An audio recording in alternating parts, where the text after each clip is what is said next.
Now, one of the big tests for Labour's urban regeneration policy was whether they could persuade better-off people to move to previously depressed inner-city areas. Among the initiatives was the demolition of Victorian terraces that no one wanted to rent or buy so that they could be replaced with new homes. So far, £1.5 billion has been spent on the policy, but it's not been without its critics. In some places, it's led to rows and rows of boarded-up houses in so-called Pathfinder areas. And one example of this has been created in Middlesbrough, where there are plans to buy up 1,500 houses, but not enough money to do it until 2025. Well, Luke Walton has been to Teesside to meet the pensioner Linda Rutter. She lives in a turn-of-the-century 2-up, 2-down, close to the town centre, in a street that's earmarked for demolition and where most of the houses are now empty. But as she explained to Luke, she is determined to stay put. There's my kettle. Filled. I only have to turn round there, and I have sides to hold on to. In her spotless kitchen, 85-year-old Linda Rutter is brewing up tea and pointing out the advantages of her 2-bedroom terraced house. Teesside may be a long way from her native Wales, but this has been home for more than 60 years. It's where she brought up her children and where she still has many friends. But if Middlesbrough Council has its way, the property and the streets around will be knocked down. Previous to the letter coming, we had no warning that they were coming down. I mean, if you lived in a house 60-odd years, would you like somebody knocking at your door and saying, oh, we're knocking your house down next year? Well, I'm walking along one of the streets in phase 1 of the demolition programme. Looking around, I'd say about 3/4 of the houses on this side of the road are already empty. They're blocked up with these tough metal shutters, just give them a bang, to keep out the vandals. And they give the whole neighbourhood a rather deathly quiet, rather depressing atmosphere. But the council insists the problems of this area date to well before the demolition programme. They say the basic issue was that not enough people want to live in homes like this, so there was already a high vacancy rate, and there was also antisocial behaviour, problems like drug dealing and prostitution.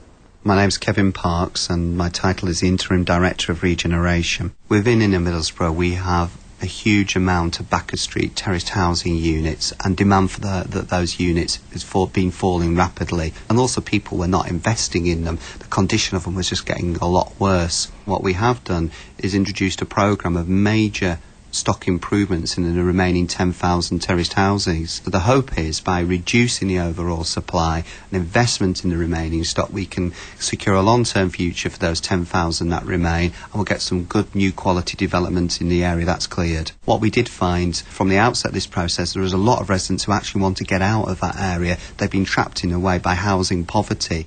The idea is to replace 1,500 traditional red brick terraced houses with around 750 more modern and spacious homes, some with parking spots and gardens to attract the families who have been steadily moving out of town. But since its announcement in 2005, the plan has run into trouble. And the council recently admitted it could be another 16 years before it buys up all the terraced houses included in the demolition scheme. In part, that's because some people don't want to move, but it's also down to a shortage of money. Kevin Park says the council's been disappointed by the level of funding from the government's housing market renewal programme, while the credit crunch has hit private investment. What we were anticipating was getting private sector house builders and developers on board at an earlier stage than what is now going to be possible. The economic downturn and recession has meant that we're less likely to be able to get such investors in at this early stage. The hold-up is not just frustrating for the council, it's also left local people and local business in limbo. Shops are closing. So we've lost the pizza shop on this corner. On the next corner up there was a general dealer's, he's gone. Barry Ogilvie chairs the local residents group and lives in one of the houses earmarked for clearance. He says the problems of the area are down to a minority of troublemakers and won't be solved by building new houses. He wants the existing terraces restored and improved rather than demolished.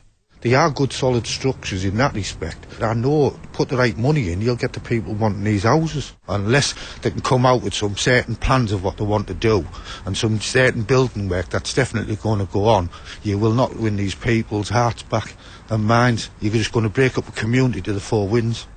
And it's not just a problem for Teesside. The government's market renewal programme was launched back in 2003 and has since expanded to cover 11 Pathfinder areas across the Midlands and north of England.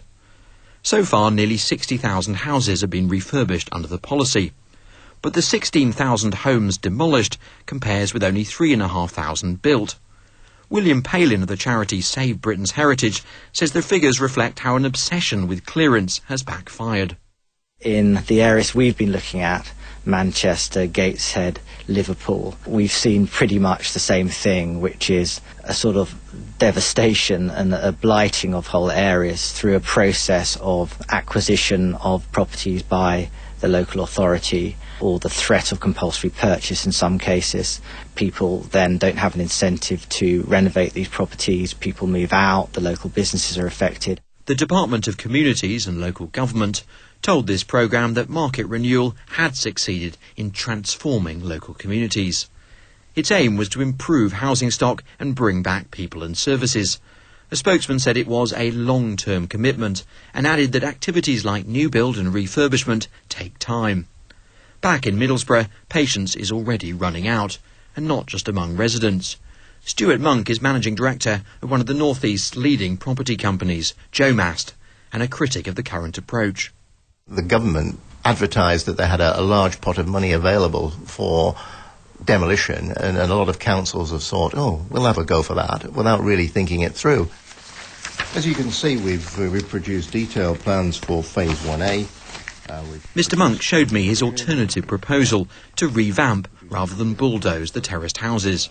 We'd keep the existing main houses and the existing streets. We would look to demolish the rear extensions and the rear alleyways, and we would look to rebuild new extensions, together with a comprehensive refurbishment of the existing buildings and creating new plan forms where appropriate. Because the council say that this form of old terraced housing simply isn't popular enough. The council's wrong in that regard. There is a high level of demand for low-cost housing in Middlesbrough. Middlesbrough Council says it's looking at Jomast's plans seriously, but it's also considering other ways of kick-starting regeneration, including the sale of local authority-owned land to raise cash. Council officers insist their warning that it could take till 2025 to buy up the houses in question was a worst-case scenario, and things won't be allowed to drag on that long. My two sons, grandson, lovely daughter-in-law and granddaughter. For Middlesbrough residents like Mrs Rutter, the question is not just when redevelopment will begin, but can houses like her own be saved? She's refused offers from the council to buy her home. Having showed me around, she took me through her many family photos, memories which make her even more determined to stay. I'm sat in the rocking chair here. I'm going to sit here. I'm not moving unless they take me in my rocking chair out. They can't say, well, you've got to get out and that's all there is to it. I'm not going to go. Linda Rutter ending that report from Middlesbrough by Luke